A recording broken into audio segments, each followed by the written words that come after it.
Good afternoon. Good Chair. afternoon. Hi. Hi, everybody. Hello. Hello.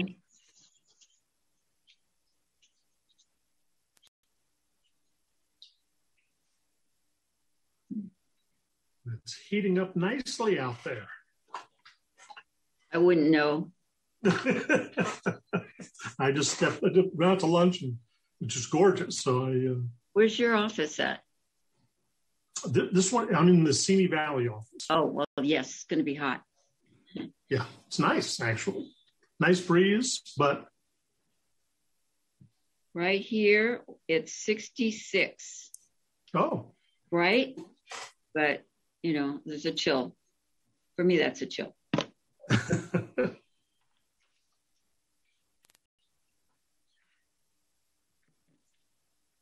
Well, it says it's 79 here, so. Yeah, getting hot.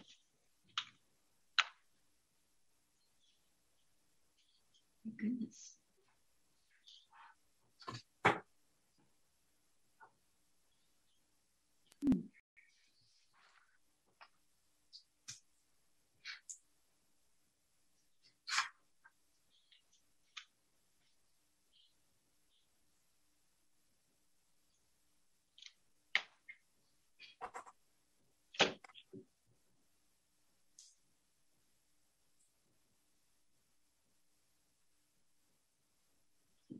Right back.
Hi, Mr. Chair. Hi, Carmen. Hey. Hello. How you doing? So Can you hear me? I see you. We're both. I see two of me. I don't know why. Can you hear me? Yes. I can't hear you. You can't. Can you hear me, Tony? Carmen, you can hear me, right? Yes, and so can my secretary here. Hi, Michael. How are you? I'm doing well. How are you, Gene? Good, good. We're checking Carmen? audio. Dave, can you hear me? I got you now, Mr. Chair. Thank you. Okie doke. Hi, everybody. Hello.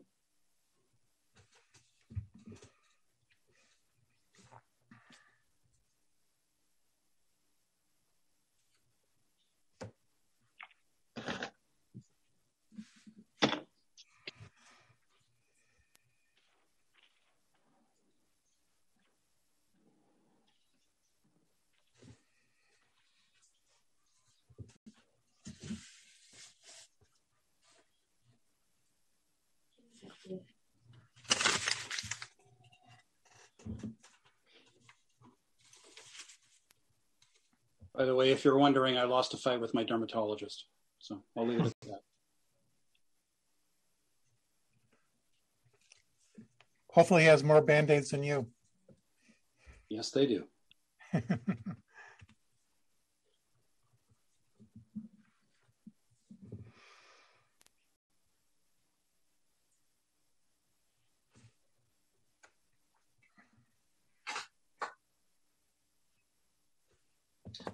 They tend to go crazy with that Freon or whatever it is they use. Liquid nitrogen. That's it. Yeah, it's like It burns.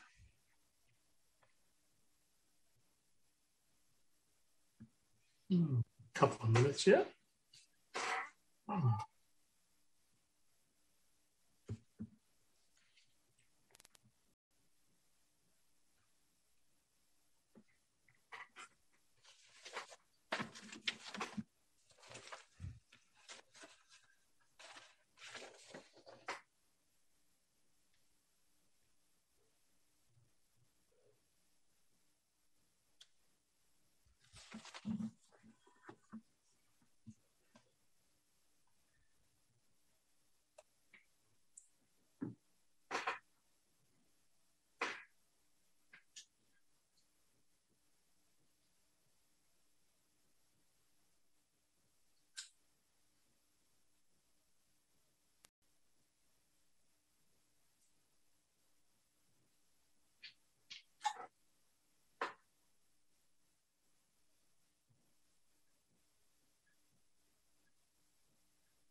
All right, good afternoon, everyone. It is a 1:30, and we will call to order the May 26, 2021 meeting of the Fox Canyon Groundwater Management Agency Board of Directors.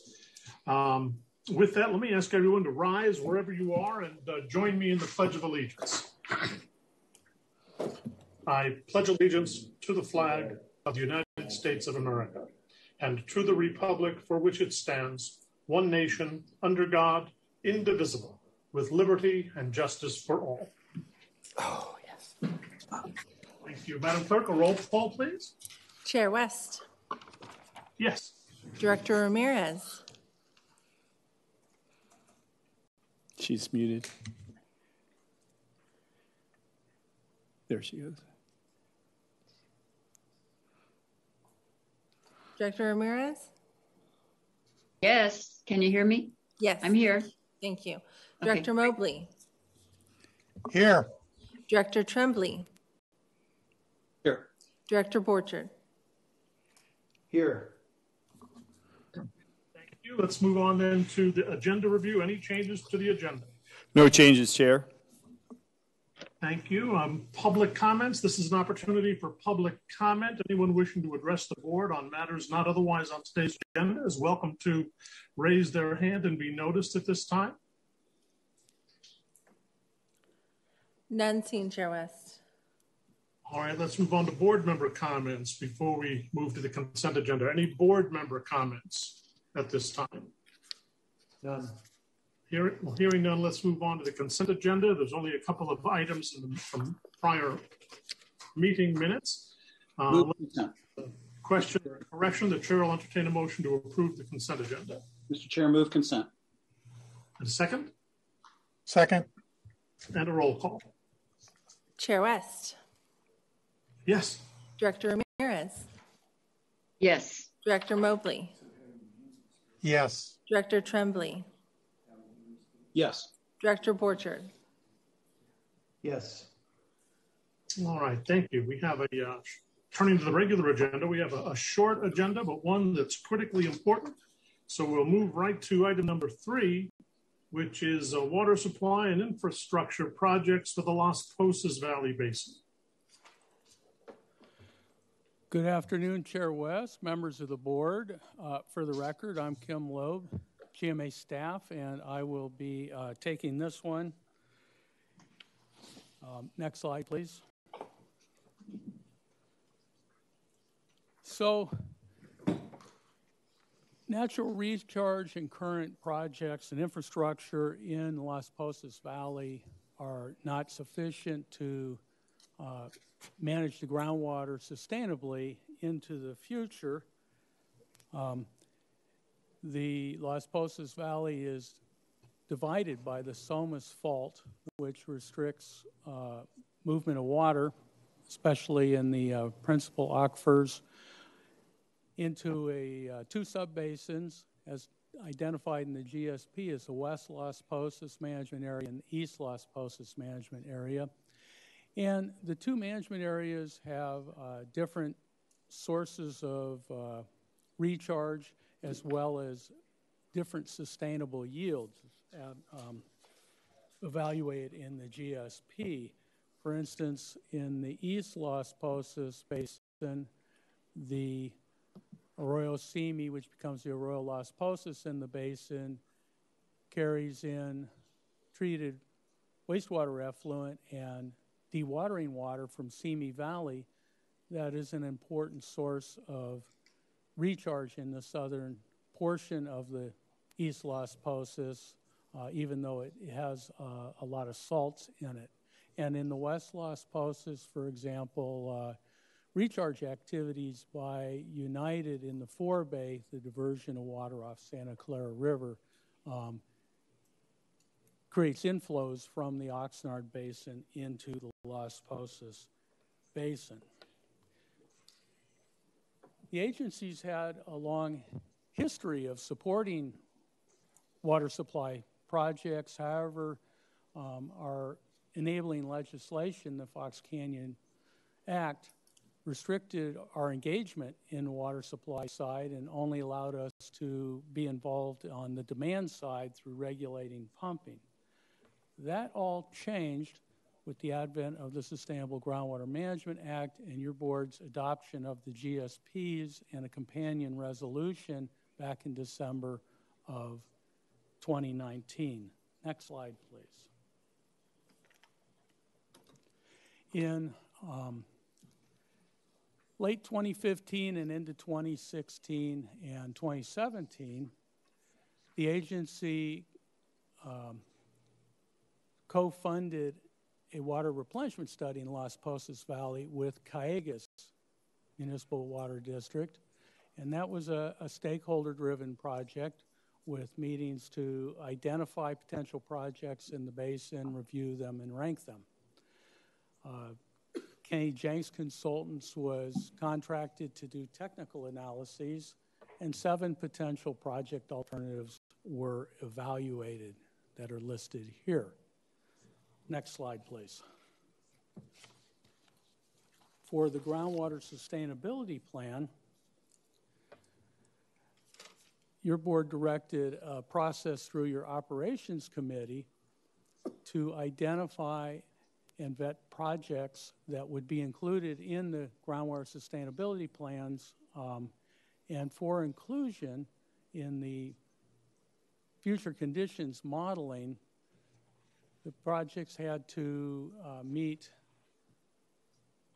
feasibility criteria that are in the GSP regulations and that needed to be far enough along and enough definition to the project to estimate how much increased sustainable yield or water might be provided by the project for the modeling.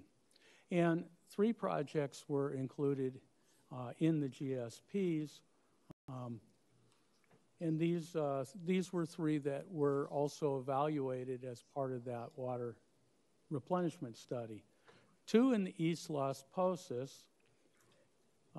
First one is a rundo removal from the Arroyo Las Posas and upstream reaches in the Arroyo Simi. Rundo is a invasive giant reed that uses huge amounts of water. And this project consisted of removing the rundo and replanting the riparian area with native vegetation. And that was estimated to supply up to close to 2,700 acre-feet a year, potentially. Important to recognize that with rundo removal is it'll return quickly and the capital investment will be lost if there isn't a long-term effort to keep that arundo eradicated in the creek.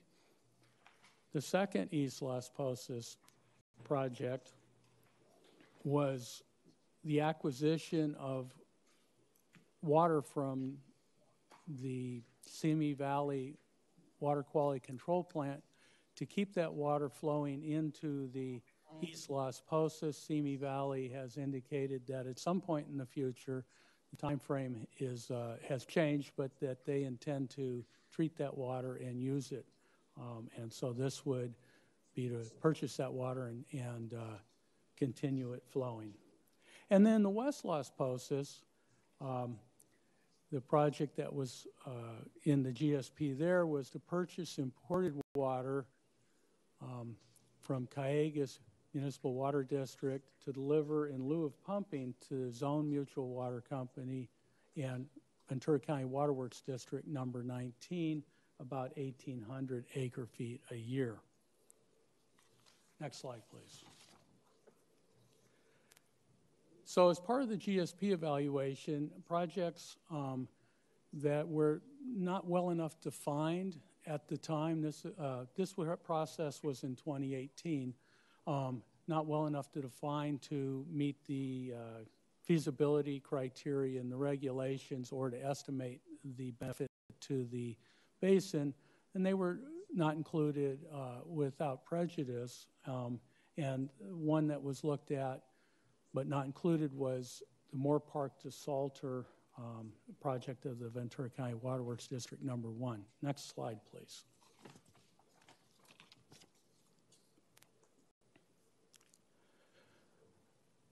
So Tony Goff, general manager of Cayugas Municipal Water District, who's the wholesaler of Metropolitan Water District water in Ventura County, contacted us to discuss opportunities potentially for purchasing imported water in the Las Posas Basin. Mr. Goff attended last week's operations committee meeting where we discussed these projects, and he said that Cayugas has excess capacity to deliver more water than what was in the GSP project, the 1,800 acre feet a year.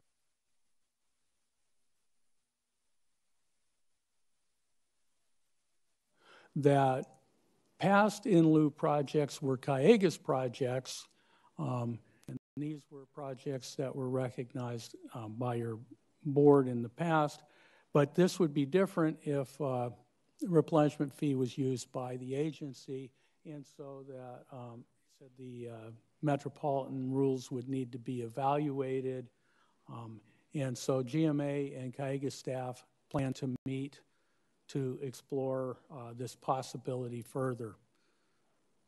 That's the end of my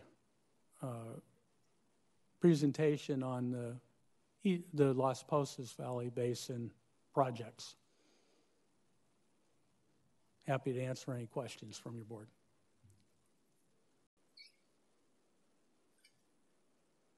Old. Any progress? And for example, I know there's a lot of talk about grant funding, some of which will be more immediately available to the state than perhaps through the federal government. But inevitably, you've got to move beyond the concept stage in order to qualify for anything and have any of these things moved. And if not, isn't it time to get some RFPs out there on the street so that we can get these things designed or get some proposals with respect to things like, as simple as the Arundel stuff, which may involve permits and everything else. Are we beyond the concept stage after a couple of years, or are we still, talking again about the same old stuff once more? So, Chair West, your board has directed staff to work on exploring a replenishment fee and directed retention of rate council. We have worked on it. We'll talk about it a little bit more under the next item. But the challenge for Arundo removal, well, for either of these projects, is the ongoing funding. The grant funding could fund the capital, but we're working to develop the information that's needed for the rate structure to move forward with exploring a replenishment fee. And so right now we don't know the amount yet from Cayugas of how much water might be able to be provided. So we are continuing those discussions with Cayugas to better understand the metropolitan rules and their infrastructure and how much water might be available and how much water can be utilized by the water purveyors in lieu of pumping. Well, I understand that the replenishment fee issue is a complicated one and will take time in and of itself, but I don't think that should hold us back from I guess, moving forward on some of these projects to the extent that any engineering analysis or cost analysis is necessary. That's my only suggestion. With that, let me, let's see, I see Director Tremblay has his hand raised. Yes, Tony? Thanks, Mr. Chair. A couple of questions for Kim, if I may. Kim, thanks for your presentation. My first question is, at the end of the presentation under Table 2, there is a listing of projects by basin, but the only project listed in that matrix is with respect to the Waterworks District Number 1 Moore Park Desalter project. And the three that you've talked about are not listed in that table number 2. Can you help me? Was there someplace I missed where all of the different components of these three projects are somehow put in a matrix? So Director Tremblay, apologize for that confusion. That table is showing the projects that were not included in the or evaluated for the GSP, but not included in the GSP because they were not mature enough or there wasn't enough information to include them. So that's there is a similar table as part of the GSP development process for those other projects, but the information is summarized for the three that were selected. Okay, Kim. So that table was not included in this packet, right? That's correct. Okay, and then with respect to project number 2, the Arundo removal, a couple of questions. Do you have a sense that on page 2 of 3 under table 1, there's a $7.4 million cap, and the footnote indicates a rough estimate of project cost at the time of draft GSP development in 2018. So am I correct in thinking, number 1, there's been no update of that capital cost, correct? There has not been an update of that capital cost. Okay, and no, I'm not being critical. I want to make sure I understand. And then number 2, was there any indication in that rough estimate of what the initial Arundo removal cost would be as a percentage of that $7.4 million capital cost? Well, I think that $7.4 million is the capital cost for the initial Arundo removal, and then the estimate was worked out to about $200 an acre foot for the annual removal to keep the water out of the Arundo out of the waterway. Okay, so all right, so thanks for that. So the entire $7.4 million would be for the cost of the initial removal in toto, right? That would be the cost of removing the Arundo from the roughly 324 acres of riparian area and then replanting it with the native vegetation. Okay, and okay. So there's also the replanting of the 324 acres with native vegetation as a part of that capital cost. Then, am I understanding that right? That's correct. And in this GSP development in 2018, was there any focus on whether or not CDFW would approve a 1602 permit? Is it 1600? I think it's 1602. A 1602 permit for that removal? And if so, what were the estimated costs associated with that environmental review process with CDFW?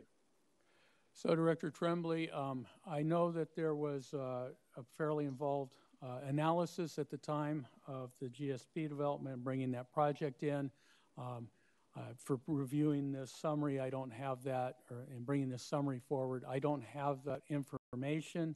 I can tell you that this project was, a project proponent was the Nature Conservancy, who felt they probably could be able to try and bring some grant funding in to help with that capital cost. They do have experience with this, and so, but I don't have the detail of that right now. If I can pipe in, this is Jeff with GMA staff. So we have extensive experience in getting permits to remove Arundo from watersheds. Cayugas is one of the easier ones because it's a sandy bottom. We can actually use equipment. We don't expect any problems in that regard. It's likely that the costs are included in that $7.4 million because they're probably negligible related to that. The big issue there would probably be an overzealous permitter trying to get us to mitigation. You know, in other words, mitigate for taking the Arundo out, and we're aware of those problems, and we'll head them off at the pass. Hopes that helps. Okay, I'm trying to interpret what head them off at the pass means, but I'll leave that to my own devices. It means we're going to say no to mitigating mitigation. That's what it means. I kind of figured that's where you were riding the horse, Jeff. Okay, thank you, Mr. Chair. That concludes my conversation, my questions. Director Ramirez, you had some questions? Just a kind of a comment that everybody heard me speak at the operations, and that is that really I feel a sense of urgency about trying to make sure that our county, our water agency gets the benefit of what's being proposed by the governor and possibly federal government. The governor's budget may revise has $5.1 billion in drought support. And a lot of it is for, some of it is for planning and for implementation of Groundwater Management Act. And I have talked to Director Pratt about this, and briefly to Chair West, that I want to make sure we don't miss the boat. I know that there's some issues about storage that's already there, maybe in the East County, but we know our West County, particularly Ventura, I don't represent Ventura, but I think here we have to look out for the whole county. They don't really have, at this moment, maybe in the future, soon they'll have state water, but right now they have Lake Casitas and groundwater, Ventura River, and it's all in jeopardy. So I want to make sure that we have the right pieces in place, the staff, if we need more staff to go after these funds. I've spoken to Mr. Powers about trying to get our county in the drought declaration because I think we do qualify. So we're going to try to do some work on that at the state level to get the governor to include us so we'd be eligible for these things. So I just want to convey my sense of urgency about these funds that may be available to us. That we should have some projects. They should be, if not shovel ready, shovel worthy, as I'm told, is a phrase you use. So again, so that we're not caught looking. Thank you. Thank you. Any other questions or comments from the board before we open it to the public? Director Borchert. I don't want to be the one to throw cold water on this Arundo topic because I think it's a terribly invasive species, and it's a shame it got started here, but if you just do the simple math, 7.4 million is $2,740 an acre foot for that water. We could buy twice the amount of water from Cayugas if Metropolitan had available to sell us. Thanks. Any other comments from the board? If there aren't any at this time, we'll open it up to the public and ask anyone participating online to raise their hand and be recognized.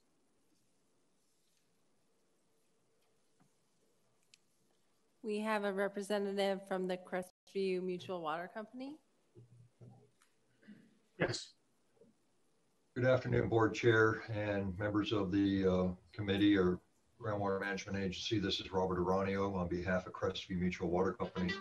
I would like to offer, as I read through the staff report there about the possible importation of Cayugas water to the basin in lieu of pumping, put out there that Crestview is also located in the basin there, and we have an annual allocation of about 800 acre feet, and we would be more than willing to participate in that program also in order to contribute and then also help the basin reduce that demand. So we have a direct connection with Cayugas and would be able to take that water directly into our system and shut off our wells and participate in that also. So you have someone else other than just Zone Mutual and County Waterworks District that can contribute. Thank you. Thank you, Robert. Anyone else? Mr. Perello?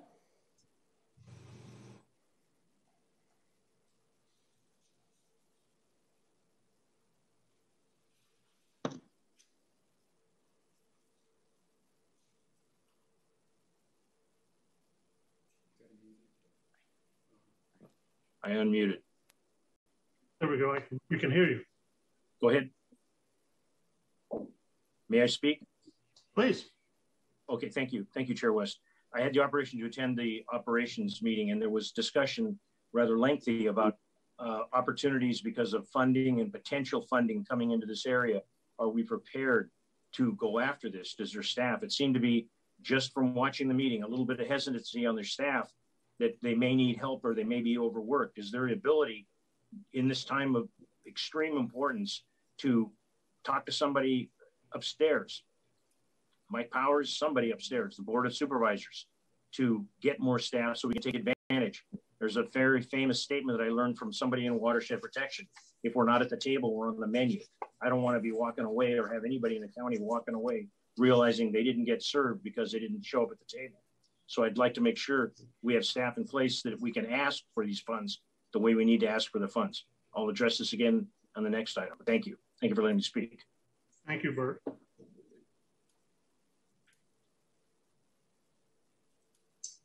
Anyone else? Ms. Craviotto? Hi, Mr. Chair and Board. I just had a question back to Mr. Borchard's comment. The actual cost of the Arundel after the initial part is $200 an acre foot, which sounds like that's not bad. Is that correct? Lori, as I understand it, that's the ongoing annual operation and maintenance costs to keep the Arundel from coming back. At least that's the way I've read that. So that means that we would continue to have the acre footage be higher because of that, right? Yes. So it's not just a one-time cost and then, you know, you wasted all that money paying extra for the acre foot. It's actually, down the line, it's going to cost you $200 an acre foot, which seems like that's not bad. That's my only comment. Thank you.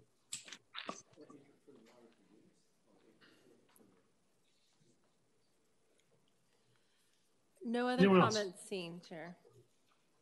Chair, this is Jeff Pratt, staff to GMA. If I might make a comment on the capital projects. Please. Certainly, just for everyone listening and for the board, the closer we are to shovel ready with projects, the more money there will be that will come the way that will offset any of those pump charges that we're anticipating to pay for capital. We certainly have staff here inside of the Public Works Agency to develop these projects if we're turned loose on them. The issue right now is getting consensus among the stakeholders on which projects, and in many cases, getting the actual data to support the projects that have been picked. And that's been a challenge with at least one of the agencies. So we're not sitting on our hands. We're following a sort of a stakeholder process, which I believe needs to accelerate, especially given some of the comments I'm hearing today. So we would call staff from other parts of the Public Works Agency who are used to delivering projects if we needed to, for design, for construction, for permitting, for CEQA documents, et cetera. I think that answers everybody's question. If we don't get to shovel ready, I mean, we'll still go after money, but we're talking pennies, you know, for planning and programs. The real money is in the construction.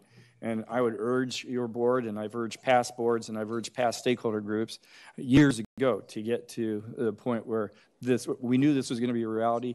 The discussion that's going on at the state, there's going to be hundreds of millions, and it looks like 400 or 500 at this point, coming towards SGMA projects, SGMA-related projects. And it first started out with the drought resiliency. We weren't in the drought, and it's changed now to what looks like everybody.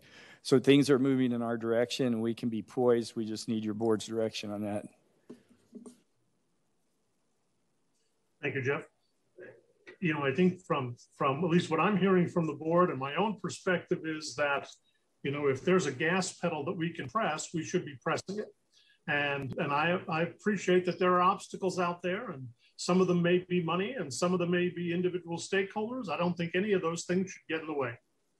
It's too important to wait for consensus, frankly. I think if there's consensus on this board, and there certainly is a demonstrated need and there's no alternative, I don't think we need to wait for everybody else to get on board.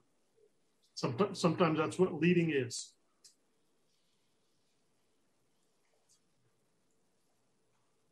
I wish I could tell you what the next steps were. That was actually going to be one of my questions is, all right, if we want to accelerate the process, what do we need to do? Jeff and Kim, what do you need from the board? And how do we make that happen quicker than it has in the past? I've got the suggestion would be that we sit down internally, prioritize projects, figure out which ones should go first, and which ones we can move along the fastest. We'll get back to your board. Maybe if you would like through the operations committee, that might be quicker, and then back to your full board for your authorization and move forward on those. That's great. That works well. Anybody have any alternate suggestions? Yes, Director Ramirez. Just as a relative newcomer to this, but just thinking about priorities, there's a lot of them, but I am concerned about seawater intrusion. I'm also on the Sea Level Rise Working Group for the California Association of Counties, and it's a concern. So that's just something I'd like to express, a concern about sea level and sea water intrusion into our aquifer. Thank you. Mr. Chair? Yes. The part of the staff report at the very end talks about the need to study Metropolitan Water District rules to confirm that MWD water can be used for agencies, projects and purposes. And could I ask that when this go to the operations committee, that be specifically looked at? Because staff has identified that as a potential impediment. I've had that conversation with the general manager at Callegas and with his predecessor. And of course, nobody's willing to put it in writing, but everybody seemed to think that massaged properly, those rules won't be a hindrance. Okay, I'm just simply reacting to the information presented to us. Sure.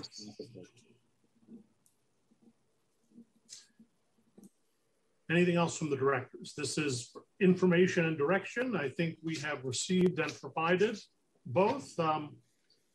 If there's nothing further from the board, why don't we then move on to item number 4, water supply and infrastructure projects for the Oxnard and Pleasant Valley basins. Mr. Chair, members of the board, for the record, Kim Loeb, GMA staff again. Next slide when you get it up, please. So I think it's well known that in the Oxnard and Pleasant Valley basins that the natural recharge and the current recharge and water supply infrastructure is not adequate to support the current rates of pumping sustainably into the future. Seawater intrusion is the principal undesirable results, the controlling factor in the groundwater sustainability plans. It's the reason this agency exists, and it's the reason why United exists as it is. So, Director Ramirez's comments were well taken there. Substantial infrastructure and water supply projects are needed, or else pumping will need to be significantly reduced in order to address that seawater intrusion and bring the basins into sustainability. And as we talked about in the last item, until just the end of last year, this agency was limited from being involved in the water supply side of things, but now that limitation has been removed. Next slide, please. So the projects for the Oxnard and Pleasant Valley Basin were evaluated through the same process at the same time through the Operations Committee with extensive stakeholder involvement. And 4 principal projects were identified for inclusion in the GSPs. The first one was Oxnard's Great Advanced Water Purification Facility, or AWPF, delivery of that water to agricultural operators in the vicinity of Hueneme Road. That water is actually going to those growers now. This project envisioned, but right now, Oxnard gets a credit for that water delivered to be able to pump in the forebay under the right conditions. This project envisioned that replenishment fee would be used to pay for that water, so there would be a net savings to the basin. Another great AWPF project that was included in the GSPs was expansion of the AWPF facility and construction of a pipeline to bring that water, approximately 4,500 acre feet, to the Sagquay spreading grounds for recharge by United. Oxnard was involved in those meetings. The former Assistant Public Works Director, Tien Eng, and Oxnard's consultant, and they were proponents of this project at the time, recognizing there were some regulatory hurdles but they were considered surmountable. Oxnard, subsequent to the GSP last year, stated they were withdrawing their support for this particular project, but indicated that there still was opportunity for expansion in using that water to beneficial use in the basin. Then the 2 other projects, one is United's Freeman Diversion Expansion, phase 1 of that project, and then there was an incentivized temporary fallowing of farmland in the area of the depression, the pumping depression, principally in the Pleasant Valley Basin, that was proposed as part of that GSP as well. Next slide, please. Thank you. So these are the projects that were considered or evaluated as part of that process that were determined not to be ready for meeting the feasibility criteria and the GSP regulations, or there wasn't enough information yet available on these projects to be able to quantify what the benefit to the basin might be and feed that into the model. Next slide, please. But this, I should say that this work was done in 2018, and these projects may have come along further. In fact, there's at least one of them in this group. And so last year, as your board knows, a stakeholder group facilitation was engaged in the Oxnard and Pleasant Valley Basins through a DWR program that provided a facilitation service. As part of that effort, an ad hoc projects committee formed, and working with United and Fox Canyon staff, identified projects, took a fresh look at what projects should be looked at in the OPV, and there were basically 2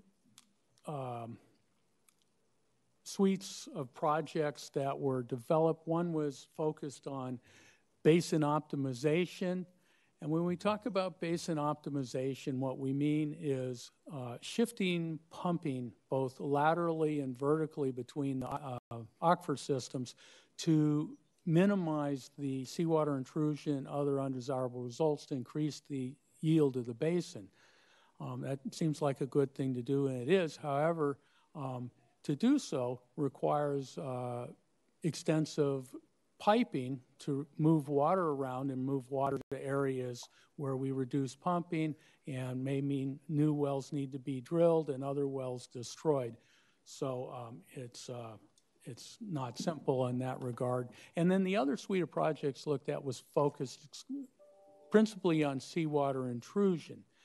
And the Ad hoc Projects Committee and ultimately the stakeholder group recommended taking a look at studying a hybrid of the two. That was called in that process the hybrid approach. And the report that CBI prepared documenting that effort, it was attached to the board letter. So these are the projects that were identified. The first three are projects that were included in the GSP, the grade AWPF, recycled water delivery to the farmers around Hueneme Road, the incentivized temporary fallowing program, and the Freeman Diversion Expansion Project Phase 1. The other projects that were included that were not in the GSP is a project proposed by United to have an interconnect for flushing and then recharging that flush water from the State Water Project pipeline that will be going from to Ventura, to be bringing that State Water Project to Ventura, estimated to bring about 500 acre-feet a year. Another proposed project is purchases of surplus state water. Article 21, exchanges and transfers. I'll talk a little bit more about that shortly, of an average of 6,000 acre-feet a year. The brackish water extraction barrier project, Phase 1. This is United's project that they've been talking about for some years. The project has changed some over time, and presently it's focused on at Point Magoo, and United will talk a little bit more about that and when they present the preliminary results of their modeling after I'm through with my initial presentation here. And then the two optimization measures, moving pumping away from the seawater intrusion area by bringing in pipeline infrastructure to provide water to the water users there, principally agriculture, so that they don't need to rely on their wells pumping in that area.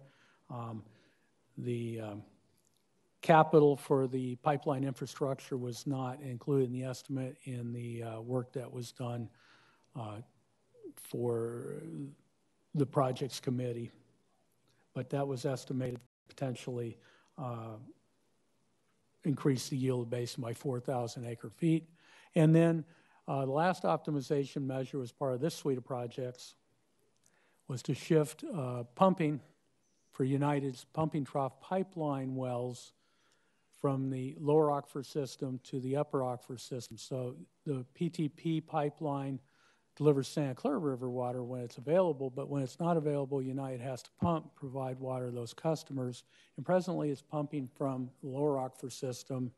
And the modeling of GSPs show that that pumping's unbalanced. The yield, the sustainable yield of lower aquifer system is considerably lower, and we're over pumping it to a greater extent than the upper aquifer system.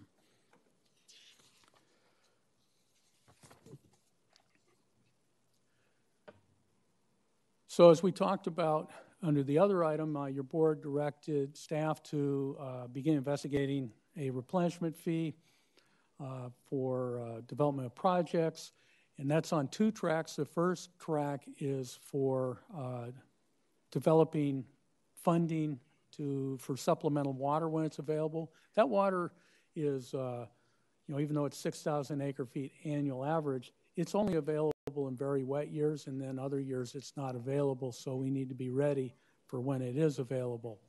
The other short-term projects are things like the incentivized fallowing. So we requested from United their analysis of this average annual 6,000 acre-feet that they were proposing would be brought in for supplemental recharge to the forebay and pipeline delivery and what those costs may be. And they prepared a technical memo dated April 30 of this year that's attached to your board packet. And their analysis showed that Article 21 water, which is surplus water available to state water project contractors, is available only very rarely. That is the water that was brought in, 15,000 acre feet, that for the grant that your board approved of $3 million to United in 2019. But their analysis in this technical memorandum over a 75-year period shows that that water would have been available only during 2 years, although it is by far the cheapest water available. But the bulk of the water would need to be purchases of state water from other contractors and transfer here, which at market rate, which United estimate at $500,000 an acre feet. That water is delivered to Lake Piru and then released by United to the Santa Clara River and then run down the river for diversion at Freeman. It flows through the upstream basins, Fillmore, Piru, and Santa Paula. And depending on the state, how full those basins are, how much water's in the river, and other factors, a significant amount of the water that's released is lost to those basins, to the benefit of those basins, but doesn't reach the Freeman diversion for delivery to the Fox Canyon basins. The analysis by United estimated that 10,000 acre feet would need to be purchased on average and released to achieve 6,000 acre feet of diversion to the Freeman for the OPV and West Las Posas basins. So that's an issue that will need to be addressed by United and others when we're working to develop a fee for purchase of water. Next slide, please. So based on the suite of projects we talked about that came through the stakeholder process, United conducted initial modeling of those. They presented those results to the Ops Committee last week, and they have a summary presentation that they will show to your board. Now, unless you have any questions for me at this time, I'll ask Keely to turn it over to the United staff to show that presentation.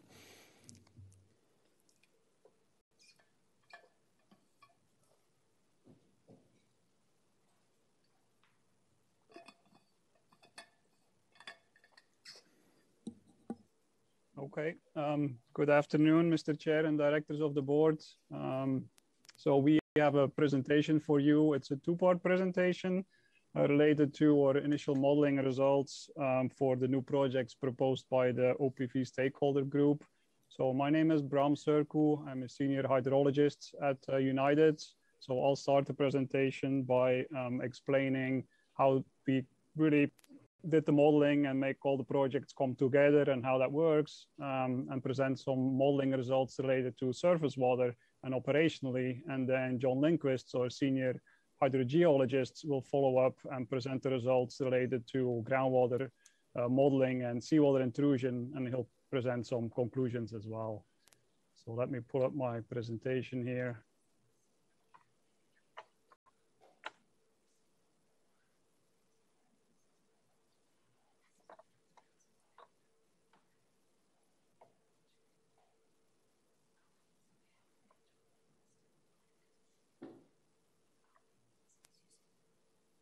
Is that showing now? Yes. I think so. Okay, thank you.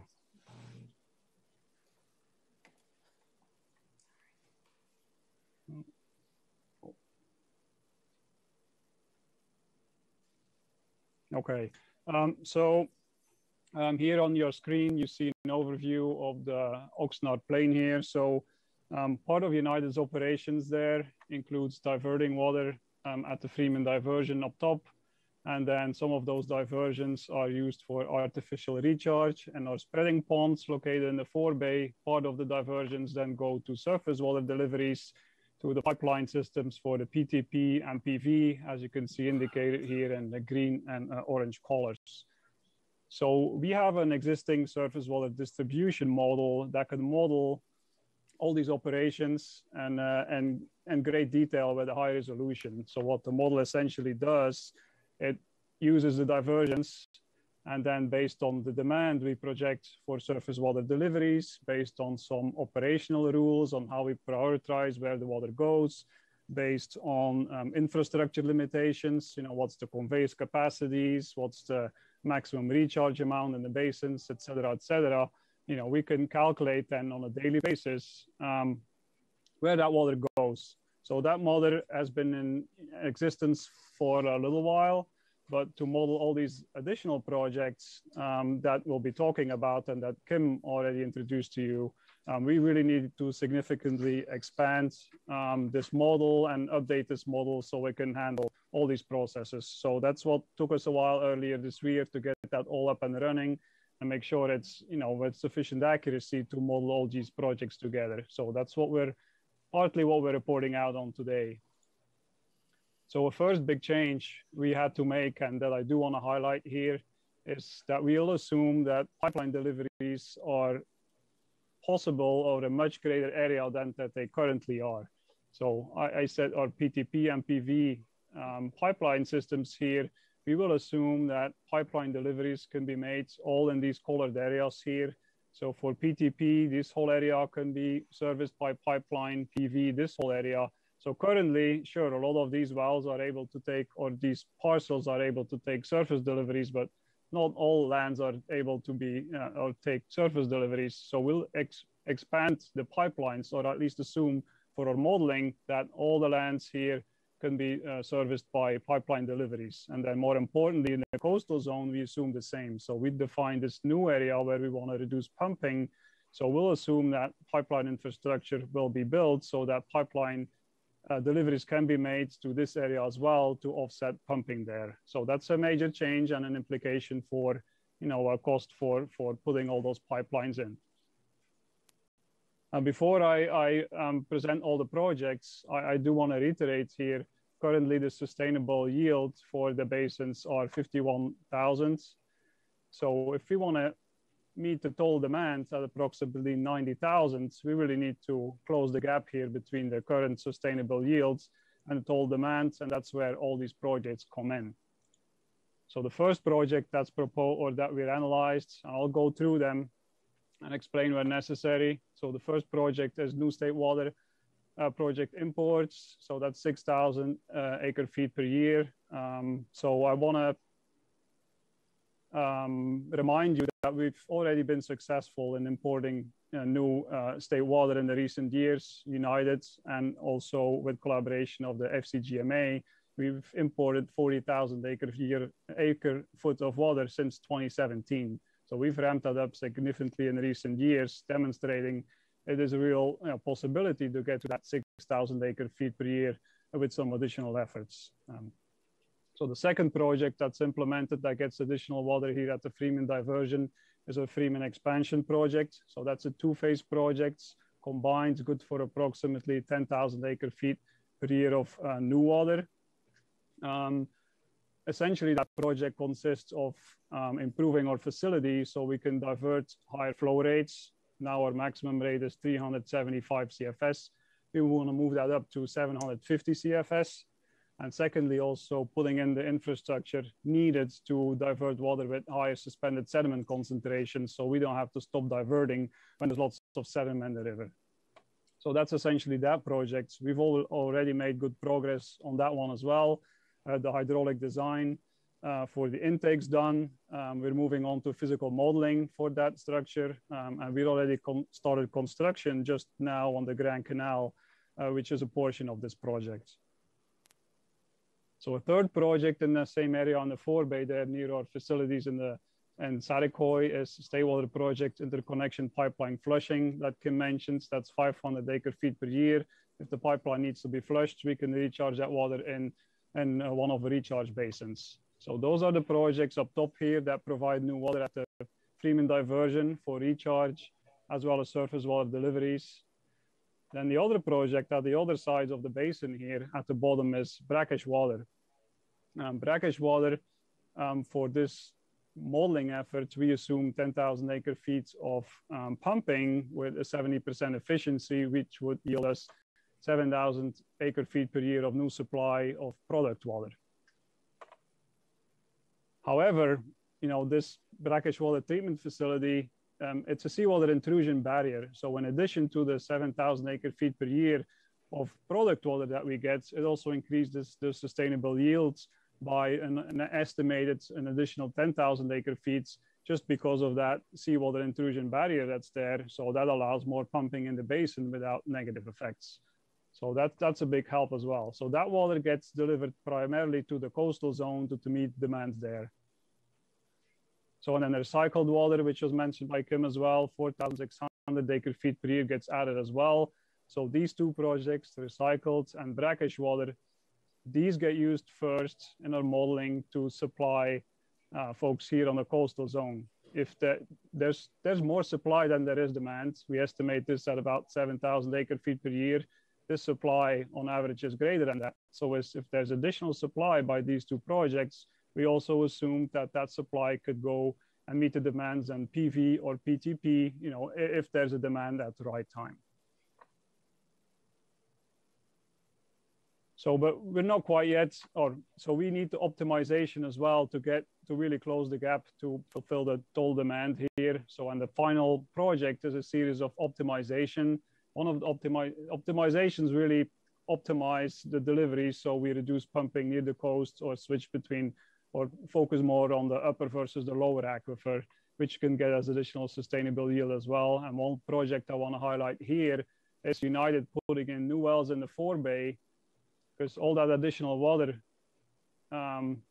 we project from New State Water and Freeman expansion, that gets recharged, or a portion of it. So portion of the water that get recharged here, let's pump that in the forebay, put that in the pipeline as well, so we can reduce pumping in the coastal zone. So that's an additional project that is part of the optimization.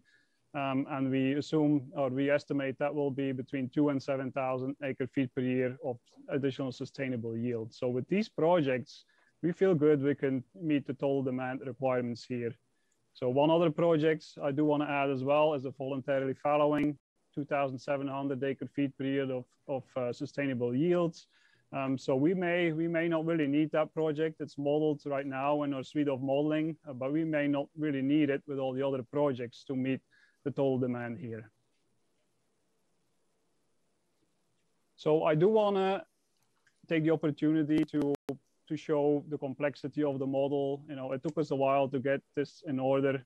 I just want to explain real briefly. We're not going to go into too much detail on how this all works. So here you see an example of the model output for a really wet year. So this is model year with the hydrology of 1969.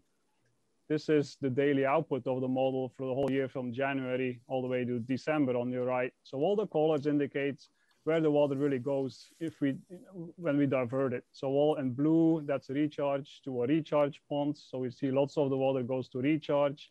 In green, that's all surface water deliveries, varying on a daily basis. In the red, when there's a big storm, we use different basins. So each of those are separated in the model. When there's lots of water, we need to use the additional basins like the Faro that we usually don't really use. And you can see here in orange as well, those forebay wells I talked about to optimize for basin optimization. These during a really wet year really don't get used all that frequently because there's plenty of supply to the pipeline already. So with that, we don't really need those. And here at the bottom, then you see the other projects on the south side of the basin, brackish water, recycled water. In the dark orange, it's brackish water. So you can see year round, we have a supply of brackish water that's going on. So I kept the same scale here in these two charts. So you can kind of appreciate the difference though, what we're bringing in here up north versus what's being produced for brackish and recycled water. And then I want to contrast that with a really dry year, model year 1948, where you can see the blue and the green lines here. There's much less present. So there's hardly any diversions during a year like that. We would really use those forebay wells to start exercising the forebay and still have pipeline deliveries and a lot of pipeline deliveries to meet the demands all year long. So that's kind of a good example how those forebay wells would work. And you can also see here, even during a dry year, brackish water is a continued, reliable supply, also during drought years. That's one of the major benefits of a project like that. And then in the recycled water, for instance, you see it kicking it on in August. So if we analyze the data at this level of detail, that's really necessary to see, okay, we're not really using the recycled water here at the first half of the year. We have that supply. Why is it not being used? And that's why we need that resolution to really analyze this and see if we can make that a little better, rather than having a more simple model that analyzes things on an annual average basis. So I have 2 more slides here. So I want to present 2 general conclusions, derived from all this detailed modeling I showed you in the previous slides, or 2 general conclusions for this initial round of modeling as it relates to surface water. Is 1, all the suite of new projects that we modeled. So we modeled everything together to see how that would work and where we would get related to sustainable yields. All these projects combined achieve significant pumping reductions. And the charts here on the right for these 3 zones, PTP, PV, and the coastal zones. Remember, those are the 3 zones I colored in the map in my first slides. The blue bars is the total demand on an annual average basis for these 3 areas. And then the orange bar is the residual pumping after we provide all the pipeline deliveries through these 3 areas. This is how much pumping is left after these supplies. So you can see in the coastal zone, we can pretty much eliminate all pumping with this setup. And also PV, most of the demands are being met by these pipeline deliveries, but there's still some pumping. So what we do next, the results from this modeling, how much pumping there is, then goes to the groundwater model, and then they could run the groundwater model based with these pumping calculations and see, what seawater intrusion does, and et cetera, et cetera. So if the groundwater model then shows, so we still have a little issue with seawater intrusion here or with like higher water levels there, then that goes back into the surface water models. We do another round of modeling and we really try to fine tune all these projects and how they work together so we can achieve sustainability. So we're at the initial phase now. This is our first report out to your board with the results. We'll do further iterations to optimize it, and John will provide a little bit more detail about all of this. So my last slide here. So the second outcome from this modeling is that we need a little bit more work to optimize brackish and recycled water, how that works together with all the other projects, and why. So on the right, you see here a pie chart with pipeline deliveries. These numbers are on average, how much acre foot per year all these projects deliver. So in blue, that's surface water deliveries from the Freeman diversion. That's still the majority of the pipeline deliveries. And orange, that's Conejo Creek deliveries. That's not really a united project, but that's included in our modeling as well, because that's a supply to the PV system and the 4-bay wells. But most importantly here, about 5,000 acre feet per year of brackish water is being delivered to the pipeline, is being used.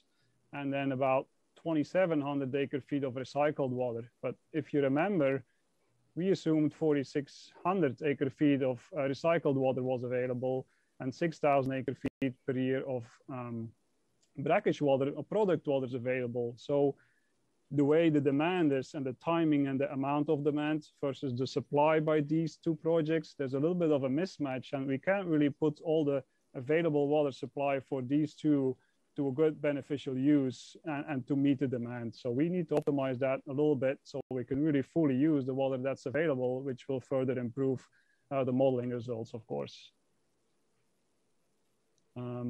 Okay, yeah, that was my last slide. So I propose we'll move on with John, unless you want to pause for questions right now.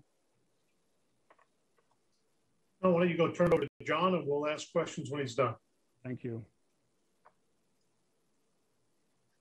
All right, let's see if I can share the screen properly here. There we go. Did I do it? Yes. Okay, great. And I got distracted for a moment, so I don't know if Bram mentioned the status of our brackish water design process. Did he get a chance to talk about that like he did about the... Oh, I probably skipped that one, John. Okay, I just wanted to say we had I'm not an engineer. I'm a hydrogeologist, senior hydrogeologist here with United, John Lindquist for the record. And, but I'm not an engineer, but we had a fairly lengthy design document. I don't know whether it was 30% design or preliminary design, a few hundred pages of design document completed back in 2015 for a brackish water treatment plant. That was a little farther up the coast. So as you guys all know now, many of you know, we're talking about shifting the extraction and the treatment down to the Navy base at near Magoo Lagoon, Point Magoo Naval Air Station. And so we spent, I mean, it shouldn't change the design of the plant too much. The feed water may be a little different. So we're looking at membranes and pipe sizes and things like that and pressures for the chambers. And we're also though looking at a new design for the extraction wells or optimizing the design. And I think that's a good effort. We've spent about $1 million so far on that design effort in working with the Navy. And then I'll also add that we just started the process for contracting to have an environmental impact statement done. The CEQA NEPA process started for that effort. So there is progress, real progress, I think, being made, even though we, you know, we want input and interaction with the GMA and stakeholders to make sure that everyone agrees that we're heading down the right path. But that wasn't the focus of my discussion. Mine, I just wanted to show the, what does it mean? Bram told you all about what happens with surface water. But does that actually answer Director Ramirez's question and everybody else's question? What does that stop seawater intrusion? And so this is the first round of modeling results. As Bram pointed out, we probably need to do a little more. Let's see if I can get this thing to move forward. There we go. And to really understand, to make sure everybody understands, okay, so what are we achieving compared to what would have happened otherwise? I do want to step back just for a second and talk about what happens if we did nothing, if we didn't implement the GSP plan for reductions in projects. We called it the reductions with projects. I think you did too in the GSP scenario and our project scenario. But if nobody does anything, this is a map of the plain similar to what Bram showed. And let's see if I get my pointer back. The little orange and red, blue dots are existing active well locations as of 2015 through 2017, I believe. And it shows up in the north, Freeman Diversion Area at Santa Paula Basin and all the way south to Point Magoo. And okay, we're gonna run into the similar problem maybe that I've always run into. Sorry, folks, it looks like my presentation is gonna crash. I'm gonna restart. Let's see. Okay, good. It's moving now, I hope.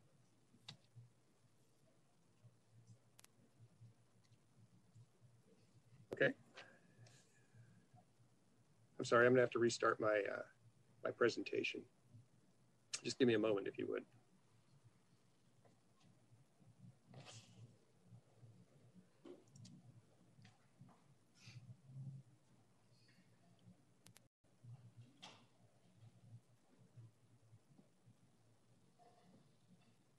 Okay, it's restarting. I want to keep everybody in suspense.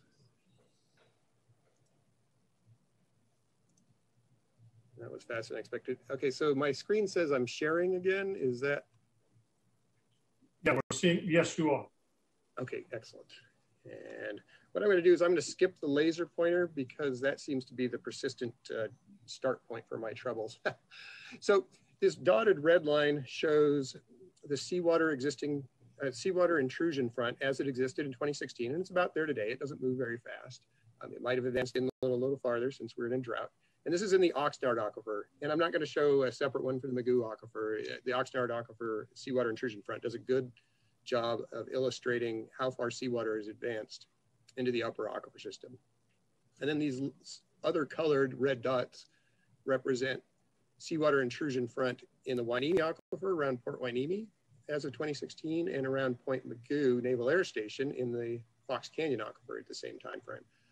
And then if you recall, the GSP showed a seawater intrusion front over the next 50 years if nothing was done, reaching up and impacting a few other wells, moving about a half-mile inland over the next 50 years between Port Hueneme and the edge of the agricultural area, even leading into the agricultural area.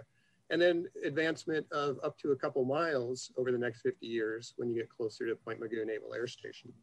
And that's, I think that's the main driver, as I understand it, for the GSP options and all the work we've done since. And then in the lower aquifer system, I'll just show that, you know, kind of a similar scenario. this is expected or modeled seawater intrusion over the next 50 years if nothing was done. And so again, there's a few wells potentially impacted down by Point Magoo if nothing was done.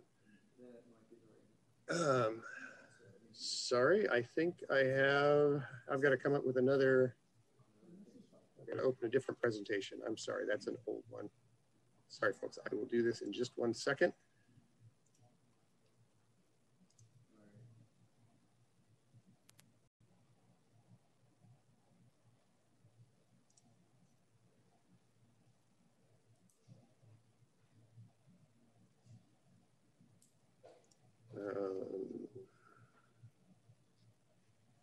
Okay, here we go. I'm very sorry about this. This is a challenge in the Zoom era, I think. Okay, let me blow this up. And now we should be in it again. Go through these slides. So this is out of the GSP. This shows particle tracks, modeled particle tracks. If you had a particle of seawater starting along the 2016 seawater intrusion front in the Oxnard Aquifer, this map shows where a particle of seawater would move over the next 50 years. And again, this is straight out of the GSP. This is actually copied of the page of that document. And the green lines show how far seawater moves in the first 20 years. And the red lines show how far they move in the subsequent 30 years. So the full 50-year time frame is the end of the red line. And this is, again, the GSP reduction with project scenario. It assumes 35% reduction in pumping in the Oxnard Basin and an assumed demand reduction for agriculture on the Oxnard Plain, which really means fallowing land, as I understand it. And you can see the first couple of years, the particles move up a little bit, and then they turn around as we start ramping up or ramping down pumping and instituting some of the projects that were originally in the GSP. So there's a turnaround after a few years. And then ultimately those particles start getting pushed back towards the ocean. And that was the goal. And I mean, it looks like it would work. Now, this is the new project scenario, similar particle tracks. And I'm sorry, the base map doesn't look exactly the same, but these are the new project scenario that Kim and Brahm described. What happens to particle tracks starting at the seawater intrusion front? They're the red lines up there. And you see a similar pattern. They move up for a couple of years and then they start turning around. The real difference lies in the southeast down near Point Magoo. And there those particles move a lot faster and a lot farther because they're being drawn into brackish water, the extraction wells and the treatment system that we started to design on. I think we've got 10 wells down here, 5 in the Oxnard Aquifer, 5 in the Magoo. And I'm also showing with the blue lines, we start particle tracks just offshore. This isn't necessarily seawater offshore, especially up north of Channel Islands Harbor. There's the aquifers extend offshore, but we wanted to see what happens to these particles just offshore. Do they move inland and where do they move? And you can see down around Point Magoo that seawater does move inland there like it has traditionally, but only as far as the brackish water extraction wells. And then they get stopped cold. So basically we're clawing back the seawater intrusion to the line of the brackish water extraction wells to the tune of a couple miles. And that happens pretty quickly and it gives us more freshwater aquifers. So even though we still draw in seawater near the coast, and this is intentional, it's kind of like a seawater desalination plant, but we're drawing it in just slightly inland from the coast. And that would go on indefinitely. So you have to accept that seawater intrusion down here and around Point Magoo, but we claw back seawater intrusion that's already invaded the aquifers farther to the north of Point Magoo. Yeah, so that little red arrow just depicts that seawater intrusion. And I'm not going to show you too many groundwater level contour maps. Most people have trouble with contour maps. It took me about 5 years to learn how to read them. But I do want to say, I mean, we have similar contour maps in the GSP. I just wanted to point out that as of 2040, these are the groundwater elevations anticipated under this new plan. And not all groundwater elevations in the Oxnard Aquifer are above sea level in this case, because we're allowing 100% basically, not of pumping, but we're meeting 100% of demand for agricultural and municipal water supply. Some of that demand is being met by surface water and brackish water and recycled water, as Brahm meant. So there is a diminishment of pumping, but not as much diminishment of pumping as if we had gone back to the 35% reduction scenario envisioned in the GSP. And the big thing I want to point out here that's worth noting is down around Point Magoo again, you see we created this cone of depression, or not created it, we've shifted it southward. It used to be up in the Pleasant Valley area. Now it's focused around our brackish water extraction wells, and that will be there in perpetuity, and we're drawing water down there. There's another little cone of depression around Oxnard's wells in the center of town there. That doesn't really do much. And there looks like there's a little seawater intrusion around Port Hueneme, just like we've seen traditionally. It's going to continue to move down the coast and not impact any wells as far as we know. And this is the forecast as of 2040, which I should note, this is equivalent, if you recall in the GSP, we used a repeat of a previous climate cycle for this. So this is equivalent to the 1950, not the 1950, but to 1950 climate. And 1950 was 5 years into the worst 20-year dry period that this region has seen historically. You could argue our recent drought was worse. As a 7-year drought, this was the worst 20-year climate cycle we've seen in the region. So this is drought conditions, and we're still capturing the seawater intrusion. I mean, this is extreme drought conditions, and things don't look too bad at all in the Oxnard Aquifer. We move forward to 2069. Now this is a wet period. We're looking at the opposite end of the spectrum. I guess this would be equivalent to 1979 if I can do my math right. It's just adding 90 years, subtracting 90 years. And now we see high groundwater levels throughout the Oxnard Aquifer, all the way from the Forebay and Pleasant Valley. And so during this wet period, as you'd expect, natural groundwater plus the brackish extraction is pushing all that water offshore, except right around our brackish water extraction wells, where you're still drawing in a little seawater intentionally, and the seawater gets stopped cold there. So we don't see that necessarily as a problem. It will require a shift in MTs and MOs, but Kim is aware of that, Kim Loeb, and that's something that I think should be considered as a reasonable option. Now I want to move down. I'm going to skip the Magoo Aquifer. It looks pretty much the same, and we don't want to take too much of your time. I want to move forward to the Hueneme Aquifer, downward to the Hueneme Aquifer. This was the original GSP forecast for particle tracks in the Hueneme Aquifer over the next 50 years. And this is with a 35% reduction in pumping and projects. And we still had seawater intrusion occurring.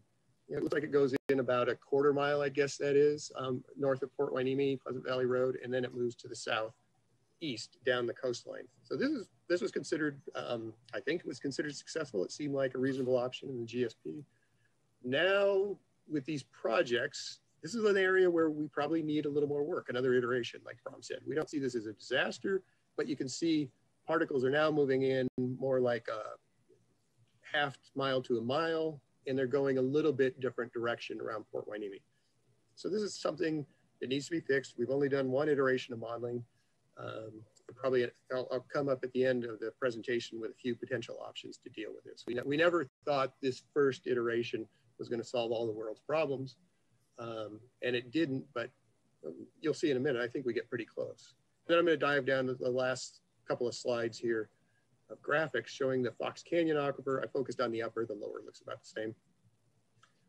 And this is under the GSP scenario again with 35% reduction in pumping, and it draws in, pushes back water from the seawater intrusion front in the Fox Canyon Aquifer over for much of the intruded area. But you can see even under the GSP plan with reduction, you still had inward movement, landward movement of seawater of, how far is that? Do I have a scale? It looks like a quarter to a half a mile. So even under the GSP scenario, they hadn't completely stopped it. Now, once again, under this scenario, we're allowing, again, we're meeting full demand for agricultural and municipal water supply. We have more inland intrusion. Otherwise, it looks the same. Now we got more like a mile and a half of seawater intrusion, and it could impact, I think there's one or two, probably one well up there that these particles could intercept, one agricultural well that produces a significant amount of water. So we'll have to look into options for fixing that. We think it shouldn't be too hard to fix. We have some room to play with our projects, I think. So to summarize, these new projects mostly prevent seawater intrusion, and they allow folks to use their historical, or to meet the historical water demand, but we still have some continuing seawater intrusion in the lower aquifer system around Port Hueneme and Point Mugu. And as Bram pointed out earlier, with the surface water use, we're not taking full advantage of what could potentially be available, of recycled water especially, but maybe to a lesser extent of brackish water. That doesn't mean it's like we're at the end and we're stuck and we all have to live with this. That's not what we're suggesting at all. We think we can make some fairly straightforward modifications to the project scenarios to stop those two little problem areas. One is to expand brackish water extraction and treatment, maybe to the lower aquifer system. That would help at Point Mugu. We'll have to think about what to do at Port Hueneme, whether we develop a separate system or do some injection up there, or maybe there are other options, or maybe we live with no wells but getting impacted, but have a mile or so of seawater intrusion in that area over the next 50 years. And then another option would be to expand that no pumping zone. Let me go back up, sorry, I got ahead of myself. That no pumping zone, instead of just being the coastal area, maybe include no pumping in the very southern PV and Oxnard basins where that one well would be impacted. And then instead we'd have to provide those folks with brackish or recycled water or surface water from the north. We're not saying those folks don't get water, we're just saying we have to supply them with an alternative source.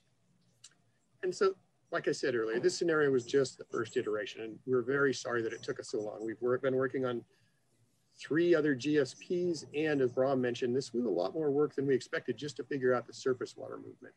But we're ready to move forward now. This scenario is mostly effective, but not perfect, but it also meets 100% of current demand. So we see a lot of promise here. We're not trying to tell you this is done. We think we can come back with another iteration of good results in a couple of months. And so that's the conclusion of my presentation. Thank you. Thank you, John. Thank you, Bram. I have a general question, I guess, with respect to the optimization strategies that were discussed, expanding the no pumping zone, moving pumping around. Has anybody done an analysis of what infrastructure would be necessary and what the likely cost of that infrastructure would be? Yeah, we've started looking at that from a more conceptual standpoint, just thinking about how many miles of pipeline we need. I admit there's probably more work needed. But if you make assumptions like maybe we need 25 miles of new pipeline, smaller gauge pipeline, maybe it might be $2 million a mile for a smaller pipeline, depending on where it is. If it goes under cities, then the prices go up to $5 or $6 million. But if it's under farmland, it could be less. So we've already included assumptions in the cost estimates I think we presented, or the early cost, the conceptual cost estimates we talked about back in the projects committee. Some of those numbers are included in total project costs. But they do need to be looked at further. We just want to make sure these projects are going to work, because we don't want to go all the way through the process of designing a brackish water treatment plant and pipelines. That's going to take some real effort and time to do if folks don't like that project. We'd like initial input from stakeholders and from the Fox Canyon GMA on whether they like the overall concepts, and then we can do more digging into the brass tacks regarding pipeline extensions. But it's fairly straightforward to make some assumptions about length of pipeline and cost, and at least get in the ballpark of how much capital costs will be. Thank you, John. I appreciate the presentation with respect to the suite of projects, both for the Oxnard Pleasant Valley Basin, as well as the prior one with respect to Las Posas. One of the things that we've always said is that the objective, to the extent that it's at all possible, is to avoid any sort of cutbacks in all the basins. And whether that's going to be achievable in the long term will depend upon the integrity of the projects and our willingness to commit to them. So with that, let me open it up for any preliminary questions Chair from West. the board before turning to the public. Yes. Chair West, hi, this is Kim Loeb. I had some concluding statements to wrap the presentation please go right ahead. up. It'll be quick. I'm sorry.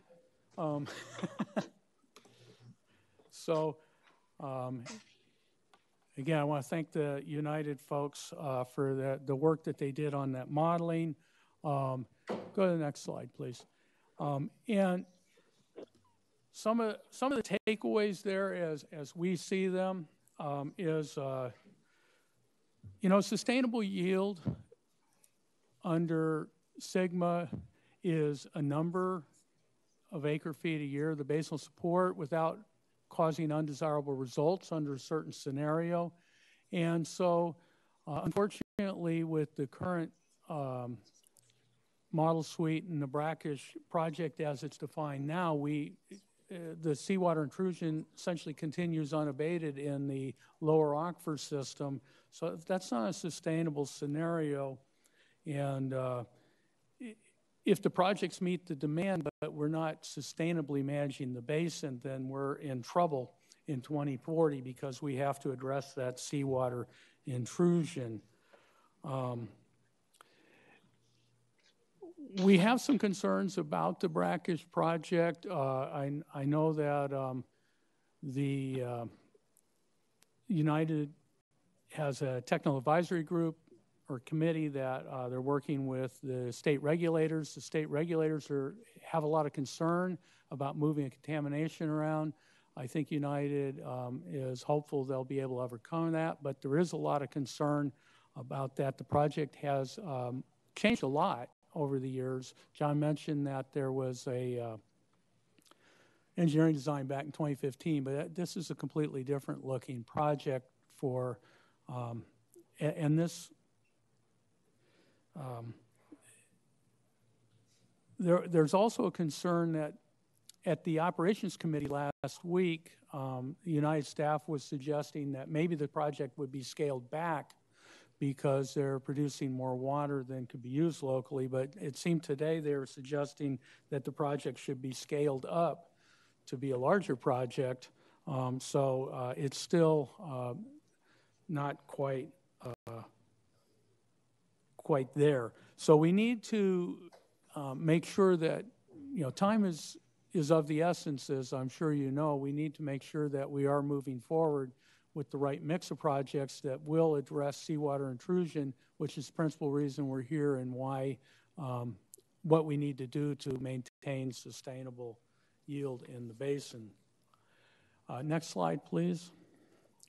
So John went over some of this, but the next steps, we need to continue to review that modeling results and assess what different project mix might, whether the projects need to be tweaked or different projects need to be included in order to address that seawater intrusion, conduct additional modeling, return to your ops committee for discussion, and then ultimately bring the recommended suite of projects to your board for direction and further evaluate the feasibility and cost of those projects as they're being evaluated, including the cost-benefit analysis, so that we can start putting actual dollars to the benefit of the projects. So that, I kind of raced through that, but I'm being aware of the time here. And so now I'm finished, and I'm happy to answer. Chair West, this is Jeff Pratt. I'd like to add a few comments to what Kim just said, just in the sense of urgency that's been created by your board today on projects. I would suggest that one thing we need from United right away is confirmation of that 6,000 number, and we need it in writing so that we can use it to develop the replenishment fee to get that going right away. Another thing we will be going over with United is the prioritization list. What practice, to use your word, Chair West, the integrity of these projects. Some are probably more feasible than others at this point in time. For example, the extra 10,000 acre feet of diversion at the Freeman diversion, that's going to depend on NOAA, NIMS, and a number of other environmental groups. And that might have a long trajectory. For example, if the brackish desal is determined to be ocean desal by some regulatory agency, that's going to have a long timeline.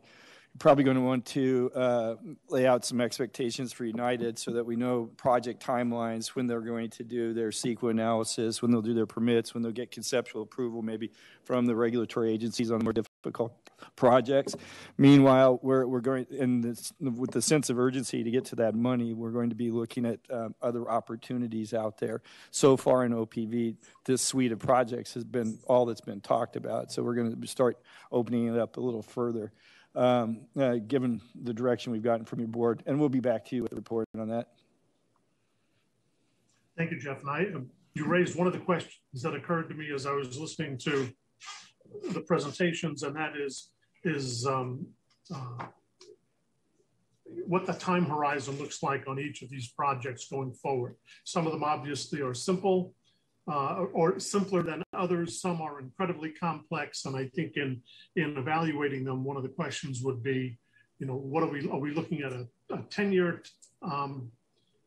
implementation time? Are we looking at a 30-year implementation time or something different? That would be helpful to have along with the cost data going forward. Any questions or comments from the board at this time before we open it up to the public? I'll just renew my concerns. Thank you. Thank you. All right, with that, let me just... Chair West, if I could. David, okay, I couldn't see. Picture this big, so that's... Director Ramirez is correct. I mean, this agency was created to deal with seawater intrusion. It's been our mission ever since its creation. And I'm really appreciative of the work that United has done here.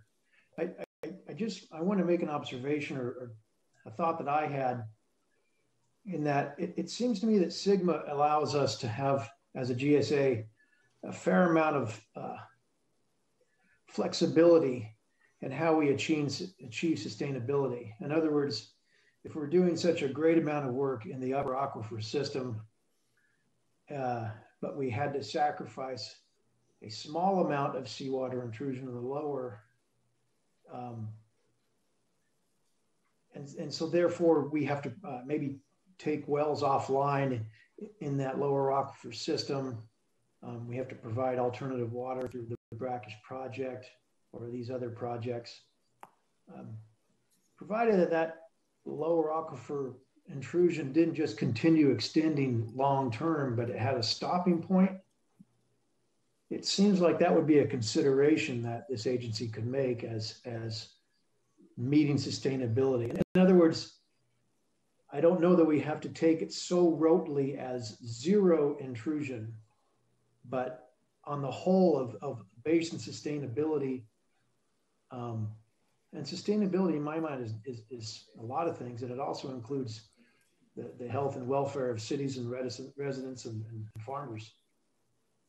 I think we've got a fair amount of flexibility in achieving that sustainability goal.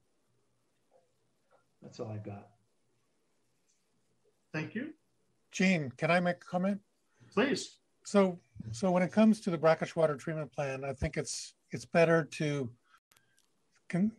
go bigger than small. I think it's easier to start with a bigger project, and then if you find out that you don't need as much water, you can scale it back, and you don't have to run everything at 100% capacity at all the time. But if you go through a drought period and you needed that extra water and you didn't plan for it from sizing your plant, then you've run out of options. So I think it's better to go big. It does give you more flexibility, more options for more water. And another thing I'd like to say is I think it's important that staff really, at this early stage of the projects, that we're all trying to look at everything with we don't have all the information, but I think it's important to staff really just stay neutral and don't give your opinion on whether things are good or bad, or I would stay neutral. Don't really give your opinion. Let's just work through all these numbers. We don't have the costs yet. We don't know there's so much more information that needs to be developed before we can really make determination, even set priorities. So it's probably best to stay neutral, stay positive, but so all the stakeholders need to chime in, and we need to hear from more people that have been involved before. So I think really want to encourage more people to get involved and take the time to look at the information that's being presented and formulate some good, well thought out questions, and that'll help United and other people that are working on these projects to consider things that they don't necessarily think about. So, but I think at this point, let's just, it's better really just to stay positive and don't put anything down, because it's too early to poo-poo anything. And yeah, there's going to be challenges, and there's going to be tons of people that are going to think that that are not going to be in favor of whatever we do. So let's just accept it. We know what we have to do. We know what our goals are, but let's move ahead methodically and just take each piece as it comes. And you're building on a foundation, and then you just keep building and building up and working towards your goal. And I really appreciate Bram and John. You've really dialed in on that presentation from the one we saw a couple of days ago. You guys really nailed it. It was excellent. You made the changes that Dan Nauman and I were looking for. So thank you for doing that extra work. Made it very easy to understand. So thank you guys. But those are my comments. Thank you, Michael. I don't know whether a larger project or a smaller project makes sense, or any project at all, but I can tell you I would like to have the problem someday of having more water than we need. Yes, Tony. Mr. Chair, thanks. Just a couple of quick comments. First of all, John and Bram, thank you for your presentation. Kim, thank you for your presentation. I'm hopeful dialing this item back about 45 minutes or so relative to the city of Oxnard and the two projects that were indicated on page 2 of 4 of the staff report under both GSP projects, which is the Oxnard GREAT program. I do have a couple of questions, and I'm hoping someone from either staff or perhaps the city of Oxnard can answer it. The first one is with respect to footnote 1 on page 2 of 4, and that's the delivery of 4,600 acre feet per year to growers. In this footnote, it says for which the city of Oxnard receives a recycled water pumping allocation. My understanding is that the city of Oxnard would, in fact, under this scenario from the OPV stakeholder group project, receive money or receive cash rather than RWPA credits. And I just want to make sure that my understanding of that is correct. Secondly, at some point, if someone would explain to me footnote 2, the city of Oxnard is taking the position that spreading of gray water in the Saticoy spreading grounds is not regulatorily feasible, according to the footnote. I noted in Kim's PowerPoint presentation that the city doesn't support because of regulatory concerns. I'm not sure that those two are saying the same thing, but hopefully someone can at least just educate me as to why that's the case. But I really am focused more on the first item, which is the GREAT program, AWPF. I know as I go along, I'm going to have a lot more questions for John and Bram, but I'm just dialing back on the first part of the presentation. So you don't have to answer that now, but I'm hoping that someone can answer that at some point. Thank you. Director Tremblay, Chair West, if I may, Kim Loeb, I think I can answer that really quickly. Yes, the proposed project would be to purchase that water for delivery and basically wrest that pumping from the basin. So eliminate that amount of pumping rather than developing a credit now as is happening now. So it would be purchased rather than credit pumping to be pumped later. So it'd be a net benefit to the basin. Mr. Chair, Kim, I'm sorry to interrupt you. Is that the city's position, that that's what it would prefer? I don't know what the city's current position is on that. They've been working on a water plan, a business plan, and to kind of put together what their vision is. That's not complete yet, but obviously the city would have to be part of any decision about the plant, the AWPF, and the GREAT program, which is potentially a great benefit to the basin, and we certainly want to work with the city for any solutions. But this is what was proposed at the time. The city was involved in those proposals and that planning for the GSP at that time. I think the city's visions have been evolving. Chair West. No, thank you, Kim. Sorry to interrupt, but Mr. Chair, if I can, it would be helpful to me to understand what the city's specific position is, just so I've got some clarity going forward. Thanks.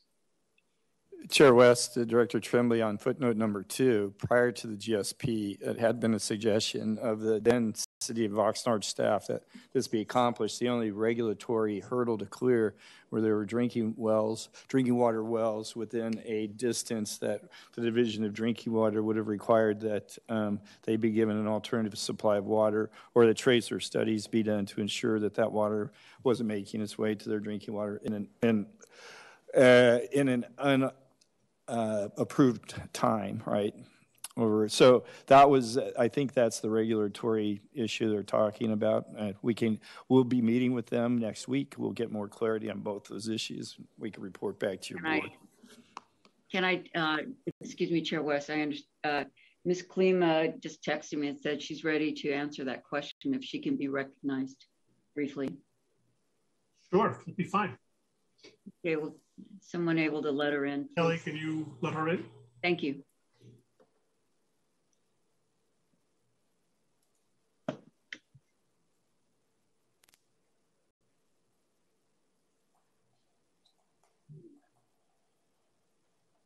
I think she told me she's under Bert's. I think she and Bert are in the same location. Bert. I see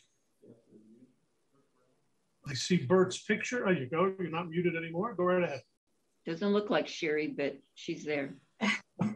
It's us together, Bert Perello and Sherry Klima. We're frequently mistaken for each other, so you know. Teasing. Thank you for the question, Director Tremblay. So we're comfortable with, to your first question, and I think there were a couple of questions, but to your first question on whether, I think you asked if we prefer the credits or if we would accept pay. Is that correct? I just wanted to understand, to make sure that I understood what the city's position was with respect to that issue. Thank you. We're comfortable either way with that. I mean, you're Mr. Chair, if I may, as a follow-up, so you're comfortable either with receiving credits or with cash? That's correct. Okay, thanks for that clarification. Sherry, and the second question that Director Tremblay had with respect to the River Park storage. Right, my concern was with respect to the regulatory feasibility issue, and I know Mr. Pratt indicated a potential DDW issue. So does the city have a position with respect to that? Yeah, our understanding, and I'd need to confer with our city engineer, but my understanding is that there's a permit required that hasn't been acquired yet and was not even in the works to being acquired. That was the point that our former public works director had repeatedly made. And if I have not checked on that in the past few months, but unless there's been significant progress, that was not permitted per the state. Thank you, Sherry. Mr. Chair, if I might, I certainly, I'm just one director, but I'd certainly be interested just in a follow-up on that. I know that that project is not in the suite of projects identified both within the GSP and by the stakeholder group, but I would just like some clarification about that question. Thank you. Yeah. If there are no other questions or comments from the board at this time, we'll open it up to the public, the stakeholders, and then come back to the board later. So if you're in the audience and you have a question or a comment you wish to make, please raise your hand so that the clerk of the board can recognize you.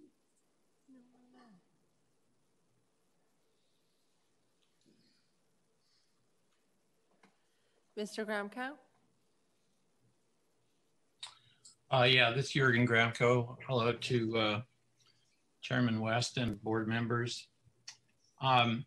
This has been a great presentation, and it shows that this problem is solvable. So that's it's a big relief.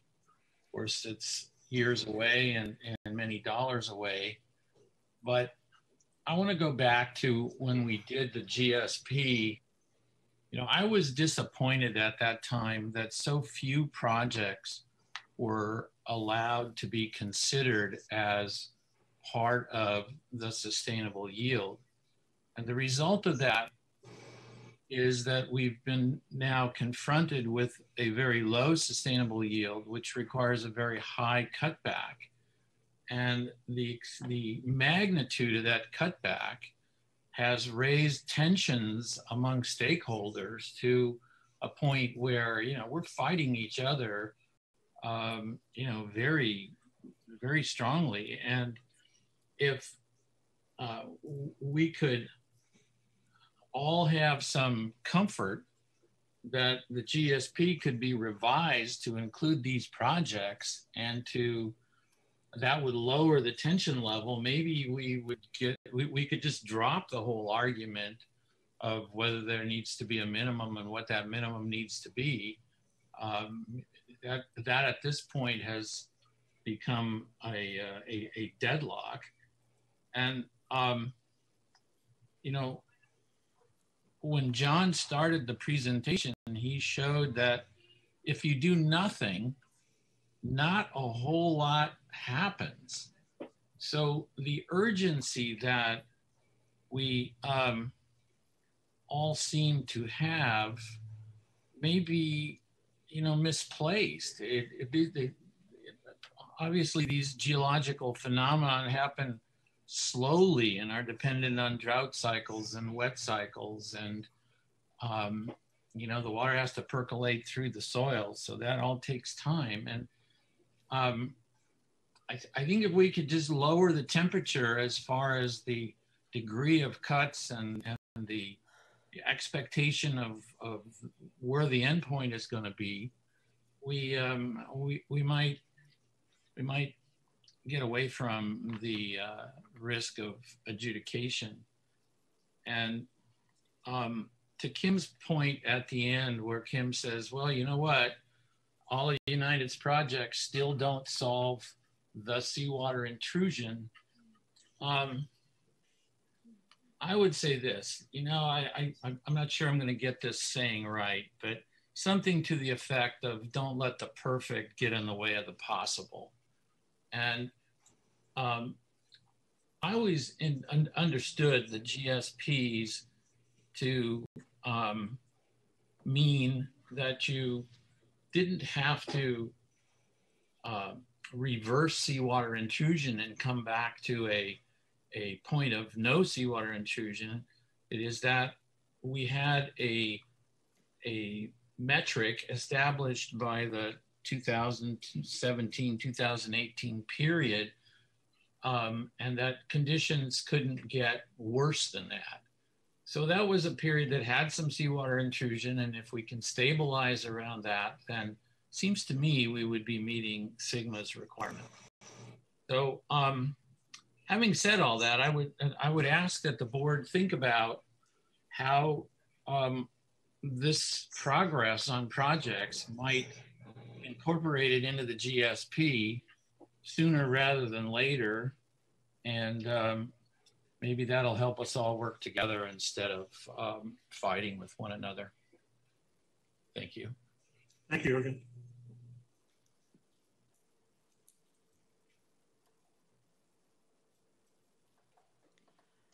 Mr. Gromko? Yeah, just Martin Gramko, Jürgen's brother. We tag teamed this conversation quite a bit. I wanted to address Board Member Tremblay's question with regard to the city of Oxnard. I don't know the city of Oxnard's position. That's not my point. But we are ready. This is about, we can take water. The main line started construction some years ago, and it ended essentially in front of our property. And since then, we installed 2 meters, one of which was for a project that was very specialized and needed very high quality water. And so we paid the extra water, even though we're extra money, even though we're trading, we are paying an extra amount for that water. And then the other meter we later decided to put in, thinking that as we saw the long-term on the water problem here and the engineering was coming back, that this area south of Wainimi Road would need to get cut back, that seeing the writing on the wall, we installed another meter. I also had an immediate project need that needed high quality water. So I went ahead and put another meter in at our own expense, and we sized it up, thinking that it could ultimately be part of a future project potential. So there are 2 meters in place here on our properties. We can take a significant portion of that water from the city of Oxnard. I don't know, as I sit here today, exactly how much, but I have some initial conversation. I had an initial conversation with some folks at the city, and so we're trying to work with you guys to make this happen. I think part of this is really all three. It's the city and the GMA coming to some sort of agreement on the price and so forth. And I'm just telling you, we're here to take it when you guys get there. Thank you, Marty. Mr. Nauman?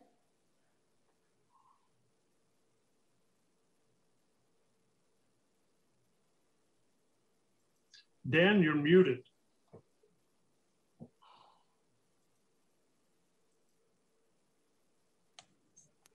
Does that work?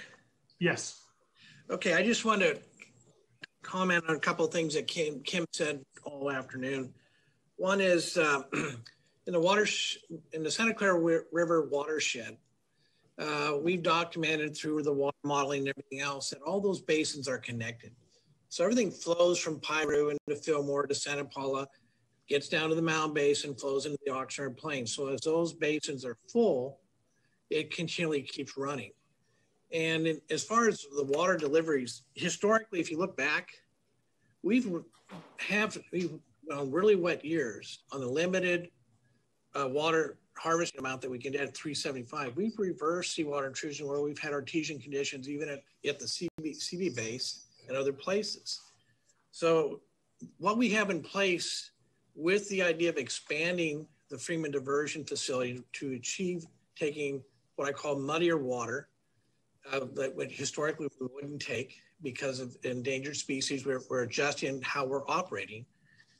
We have a lot of increase of supply coming during these wet years versus dry years. And with climate change, I truly believe there's going to be more state water availability because a lot of state contractors don't have storage. They have facilities that they run that are closed systems. They can't take it. So that's where United, with the contract with the county and with Casitas and with the city of Ventura, we have a lot of opportunities in there. And in the world of the pipelines versus wells, if you look at what John's really saying, and we're moving things around, in the pipeline delivery system between Pleasant Valley and PTP, there, when we divert water and we put it down the pipeline, one drop ends up being on the other side of the equation for those operating on the ranches. But as we have more surface waters and as we move into other projects, whether it's the brackish project or we get more recycled water, that gives opportunities to those that don't have pipeline water to have additional water to pump out of their wells. So I look at it as a good news message. And what Ram showed is that thermometer with the gap from 51 to 90,000 acre difference, we've basically over time on what we showed today is we have a good news message that we have an opportunity to close that gap and just move forward. And yes, there's challenges from environmental stuff to all the agencies you deal with, from the state to the feds to local. But those, if we all work together, and that's when the GMA was the strongest, when the county, the GMA, United, KIAS, and the cities all worked together, we got grant monies. That's how the GREAT project was one of the success stories, not maybe through the GMA, but it was a regional support for the city of Oxnard to get the recycle project working. We can do the same thing with grant money. So let's just focus on the good news message. There's opportunity to close that gap, so we're not fighting over the minimum amount of water. So that's kind of my comments. Thank you, Dan.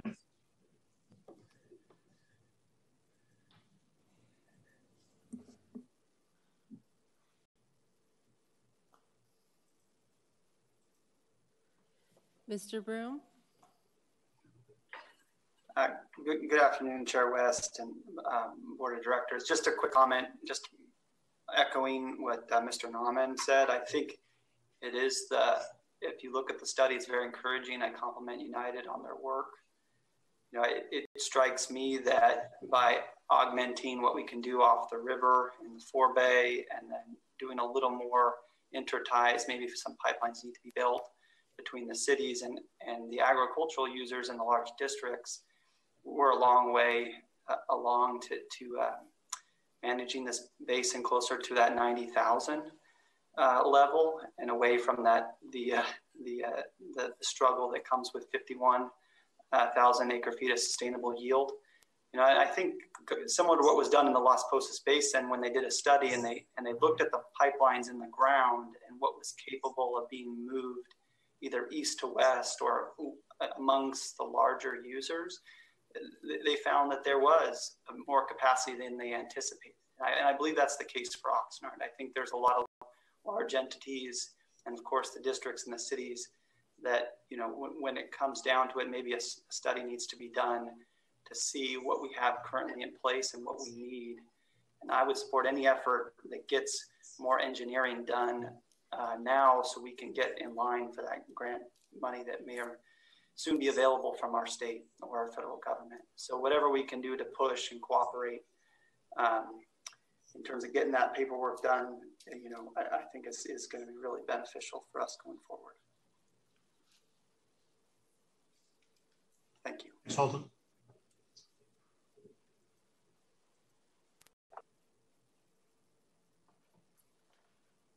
No other comments, Anyone Madam else? Chair.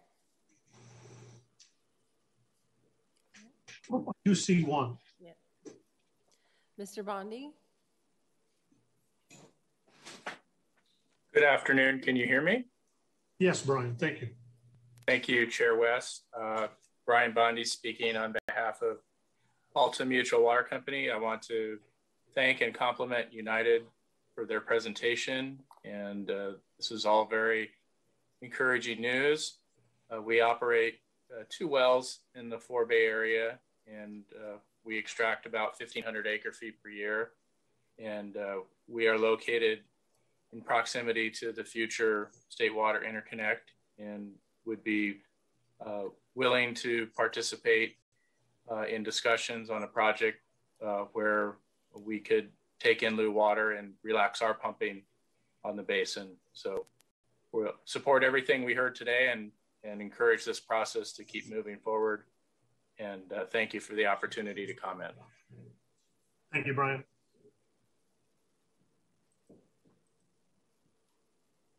Anyone else before we return the discussion to the board? All right, seeing none then, let me just ask board members if they have any additional comments. I see Director Ramirez, go ahead.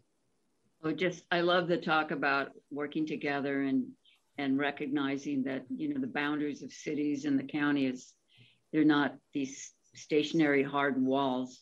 And we've got to find a way to work together. So I do want to put that word out to the universe that it appears that far be it from me to tell anybody in any other jurisdiction what to do, but I understand Oxnard has a capacity to, has the ability to enlarge its capacity to receive wastewater. And I see that the city of Ventura's at least so far made a decision to, I call it, I could be wrong, reinventing the wheel by creating a new water recycling facility. So just a thought, you know, I and some of my colleagues really had to deal with wastewater rate increases. It was not well received. It was not welcome. We did survive that. We had to do that, but sometimes if you can do something that's going to save the ratepayers money, it's always a good idea, as long as you're not creating an unsafe situation. So it's a word to the universe who might be listening in. Let's work together. Thank you. Thank you. And along those lines, I concur. You know, working together has been a great tool for increasing access to grant funds and looking at some of these projects and just projecting what the costs might be in the future. Everybody pulling together may lighten that load some. In addition, again, I want to thank Bram and John for the presentation and invite United to stay in contact with the operations committee and ultimately when it's productive with the board, so that we can hear more about the progress on projects, on new projects. And I also want to hear about any unique hurdles that come up that the board that might affect the agency and its stakeholders. With that, let me ask if there are any other directors who have any additional questions or comments. Director Borchert? I just had a question for perhaps Director Pratt or anyone else. Have we done a study of infrastructure and pipelines and interconnectivity in the Oxnard PV area? Not to my knowledge, Dr. Borchard. Director Borchard, this is Kim. We've not, but it's one of the things that we're talking to DUDEC to look at. We have them under contract to help with some of these kind of things. They will be taking a look at that. And something like that, and no doubt entails some funding, but if DUDEC's already on hire for that, then maybe they could ramrod that. And it seems to be a foundational piece of kind of putting some of this together. You know, I recall a presentation, it can't be less than 5 years ago. It may have been more, that Tony Morgan did when he was with United, that spoke about just that very thing, about moving pumping around, curtailing pumping in certain areas. It identified existing pipelines, and if I recall correctly, it had several options for some additional pipeline that might be needed to make that system work. It may have been fairly high level at the time, but it's probably not a bad place to start if those graphics are still available. Great. Anyone else? Jeff Pratt, you mentioned that you're going to do another round of project or maybe look at other potential projects that are not currently on our list. And I would maybe encourage you to revisit the Anacapa project. I mean, there's a huge pool of fresh water out there, not brackish water, but fresh water that is basically just drilling a well away from being able to use it. So I would encourage you to revisit that. But yes, let's look at all the projects that anyone can think of. We need to prioritize them, that we need to start putting costs associated with them and do just do our due diligence. And as we work on the ones, I think optimization is probably going to be the ones that we can get done quicker. Certainly the brackish water treatment plant is going to take longer. A lot of engineering and a lot of regulatory hurdles, but I think laying pipeline is a lot easier and less regulatory hurdles there, but certainly pricey. But we definitely need to identify costs and work on that. But I don't know if it's going to take extra staff. United, certainly we have our hands full, but if we need to ramp up our staff, we need to all work together. We certainly need the city of Oxnard to keep, to be a key player in this whole thing. I mean, we all have to work together. Everyone said the same thing, totally in agreement there. But these, just like the grandpa said, it's going to I mean, it's not that we need to, reverse saltwater intrusion, but if we create that barrier, it's going to make our lives so much easier. And I don't think we need to really worry about the seawater intrusion advancing and Proinimi because there's no pumping going on there. So let it advance. So what? So, but we have a lot of work to do. But I think really setting priorities and even keeping the stakeholder committee focused on projects and getting their input and really focusing in on each one and getting as much detailed as possible. But I mean, our work is just now starting. So let's get after it. Thank you, Director Mobley. 3 things in response. 1, we'll add the Anacapa project to the list. 2, contextually, my comments on the timelines associated with the projects suggested by United were simply in the context of what money we're going to go after first. It's clear to me that basin optimization and the 6,000 acre feet are clearly first in line, although they were presented in a little different fashion. So I just wanted to make sure everybody understood that, not poo-pooing any project, just saying some are going to be a lot harder than others. And there's money that's going to be available right away. And we're talking, what I heard your board say is go shovel ready. So, and the third thing is we'll be bringing that, those recommendations back to your board, because before we can do anything, staffing or otherwise, your board is going to have to authorize an expenditure. So we plan on bringing that back to the next meeting if we have recommendations on how to move forward quickly to start to get in line for that money. So those are just 3 thoughts to share with you at this moment. Thank you. Excuse me, Chair. Yes. Jeff, how close are we towards being able to implement replenishment fees? We need, what we've asked United for is confirmation on the 6,000. They've said, we think that you can get the 6,000. So let me back up for a second. There's 2 kinds of replenishment fees. One, your board asked us to look at. One is let's get this quick and buy state water when it becomes available. And the other, the longer term. And we're close to having an opinion. We've got some preliminary opinions your council's working on right now from, is it Jarvis Fay, on the what's involved in getting the $200 an acre foot to pay for the 6,000 acre foot of water per year that might be available, and how. But we've got to have some confirmation, and it's got to be, it's got to be backed by the science. And so what I understand is United is still trying to work those numbers. They're not confident in the 6,000 yet, and when they are, we need it, and we can move forward. Does that answer your question? I think so. I just want to see that we still got our foot on the gas on that part of the process. The funding is obviously going to be key for getting some of these projects moving and also qualifying for grant funds.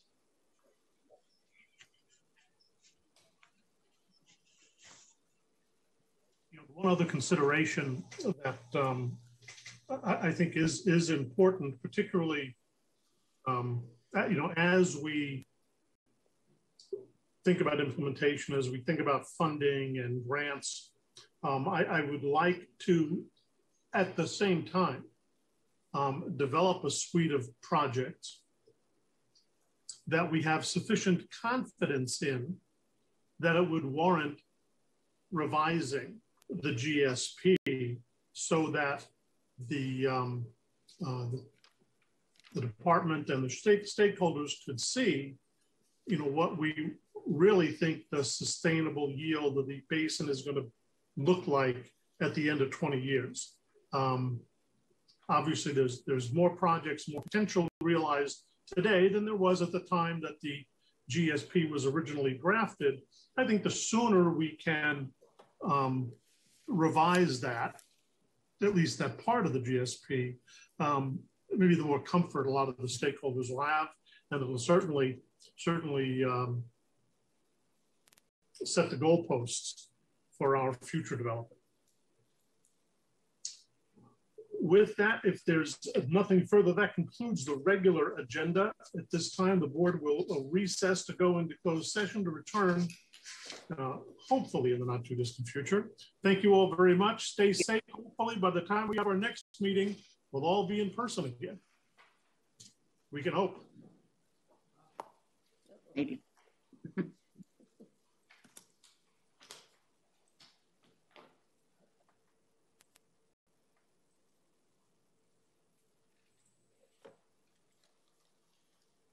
Keely, are you there?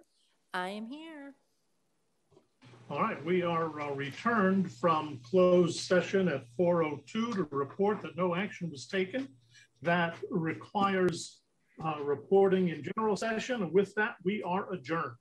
Thanks, everybody. Again, hopefully we'll all be together next month. Thank you, Gene. You. Stay well. See ya.